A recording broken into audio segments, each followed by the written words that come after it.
એક તરફ દિવાળીના પર્વ પર જુદા જુદા શહેરો અને મહાનગરોમાં તંત્ર દ્વારા લાખો રૂપિયાના ખર્ચે રંગબેરંગી લાઇટોની રોશની કરવામાં આવી હતી.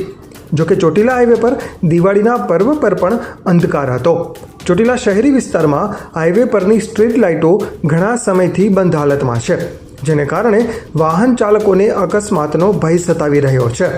હાઈવે ઓથોરિટી દ્વારા રોડની વચ્ચે લાઇટો લગાવવામાં આવે છે, પરંતુ ચોટીલામાં એક પણ લાઇટ ચાલુ નથી. મામલતદાર કચેરીથી જલારામ મંદિર સુધી સ્ટ્રીટ લાઇટો શોભાના ગાંઠિયા સમાન બની ગઈ છે. બીજી તરફ ચોટીલા હાઈવે પર પશુઓ પણ રખડતા હોય છે.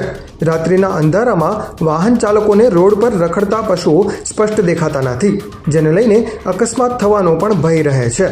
જલારામ જયંતિ નજીકમાં છે, ત્યારે આ લાઇટો વહેલી તકે ચાલુ કરવામાં આવે, નહીં તો ગંભીર અકસ્માત પણ થઈ શકે છે તેવું સ્થાનિકોનું કહેવું છે.